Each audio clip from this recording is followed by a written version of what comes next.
بسم اللہ الرحمن الرحیم۔ السلام علیکم ورحمۃ اللہ وبرکاتہ۔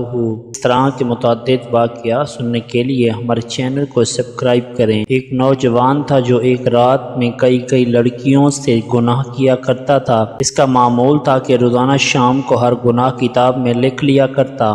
آج کے دن اس نے کون سی غلطی کی، آج کے دن میں اس نے کون سی خطا کی، آج کے دن میں اس نے کتنی لڑکیوں کی عزت لوٹی، آج کے دن میں نے کتنوں سے زنا کیا اور کتنے لوگوں کا حق مارا۔ وہ جو 24 گھنٹوں کے گناہ ہوتے شام کو اپنی ڈائری میں لکھتا۔ ایک رات وہ اپنے معمول کے مطابق اپنے کالے کرتوتوں اپنی ڈائری میں لکھ رہا تھا کہ دروازے پر کسی نے دستک دی۔ جب اس گناہگار نے دروازہ کھولا تو یہ دیکھ کر حیران رہ گیا، سامنے ایک خوبصورت لڑکی کھڑی تھی۔ نوجوان نے پوچھا کیسے آنا ہوا؟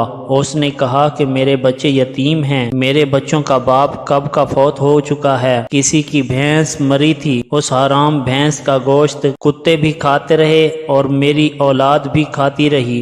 3 دن تو ہم نے وہ حرام گوشت کھایا، اب وہ گوشت بھی کتے کھا گئے، بھینس بھی ختم ہو گئی، اب میرے بچے 3 دن کے بھوکے ہیں۔ خدارا تیرے دروازے پر آئی ہوں، اللہ کے نام پر مجھے کچھ نہ کچھ کھانے کو مل جائے، میرے یتیم بچے دن بھر کے بھوکے ہیں اور رو رہے ہیں۔ اس نوجوان نے جب اس کا حسن دیکھا تو فریدہ ہو بیٹھا اور کہا اندر آ جاؤ۔ جب یہ لڑکی گھر کے اندر آئی تو اس نوجوان نے پیچھے سے دروازہ بند کر کنڈی لگا لی۔ لڑکی سمجھ گئی کہ اس بد نیت کی نیت خراب ہو گئی۔ اب اس نوجوان نے کہا کہ اے لڑکی، میں تیری ہر ضرورت پوری کرنے کو تیار ہوں، تجھے کھانا، پیسے، راشن دینے کو تیار ہوں، لیکن میری ایک شرط ہے۔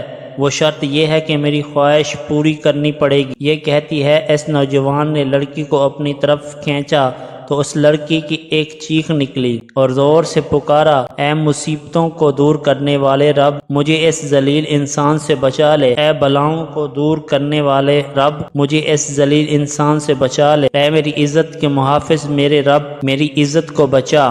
اس لڑکی نے کہا، اے نوجوان نادان، تو مجھے موت سے غافل نظر آ رہا ہے، کیا تو نہیں جانتا ہے کہ تجھ سے بہت بڑے طاقتوروں کو موت نے نیلام گھاٹے میں اتار دیا ہے، ان کو سوائے کفن کے کچھ بھی نصیب نہیں ہوا، جو انہوں نے بڑے گھر آباد کیے تھے اور وہ خالی کے خالی رہ گئے۔ اے نادان، یہ حشر صرف انہی کا نہیں ہوا، وہ دن آنے والا ہے، تیرا بھی یہی حشر ہونے والا ہے۔ اے شیطان کی چال میں پھنسنے والے نوجوان، اپنی آنکھیں کھول، قیامت کے دن اپنے رب کو کیا منہ دکھائے گا؟ اس گنہگار نوجوان نے جب اس لڑکی کی فریاد سنی تو تڑپ اٹھا اور کہنے لگا، اے لڑکی، ابھی تو نے گناہ کیا ہی نہیں، تو اتنی ڈر رہی ہے؟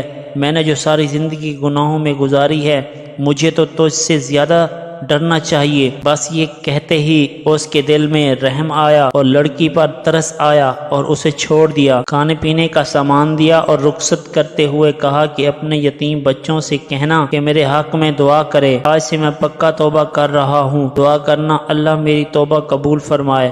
اس لڑکی نے جاتے ہوئے نوجوان کو 3 دعائیں دیں۔ اے نوجوان، اللہ تیرے تمام گناہوں کو مٹا دے، اللہ تیرے ساتھ صلح کر لے، اور جب تو مرے تو اللہ کا ہو کے مرے۔ یہ 3 دعائیں دیتے ہوئے وہ لڑکی وہاں سے چلی گئی۔ جب وہ چلی گئی تو نوجوان نے دوبارہ گناہوں والے ڈائری کھول لی کہ ابھی جو میں نے گناہ کیا ہے وہ بھی لکھ ڈالوں۔ جیسے ہی اس نے ڈائری کا پہلا صفحہ کھولا، اس کے اوپر کچھ بھی نہیں لکھا ہوا تھا، تمام کے تمام گناہ مٹ گئے تھے۔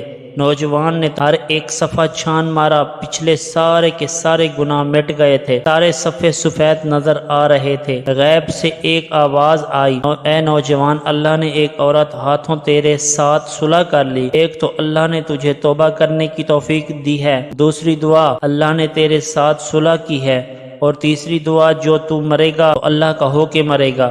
لکھنے والے لکھتے ہیں، جب یہ نوجوان مرا تو اللہ کا ولی بن کر مرا تھا، ساری عمر نمازیں پڑھنے میں گزار دی، ساری عمر قرآن پڑھنے میں گزار دی، اور ساری زندگی اللہ کرنے میں گزار دی۔ اللہ کو اس طرح راضی کیا، جب مرا تھا تو اللہ کا ولی بن کر مرا تھا۔ اللہ ہمیں بھی ان تینوں کی توفیق عطا فرمائے، آمین۔ اس طرح کے متعدد واقعات سننے کے لیے ہمارے چینل کو سبسکرائب کریں اور بیل آئیکن کو پریس کریں تاکہ ہماری نیو آنے والی ویڈیوز آپ کو ملتی رہیں۔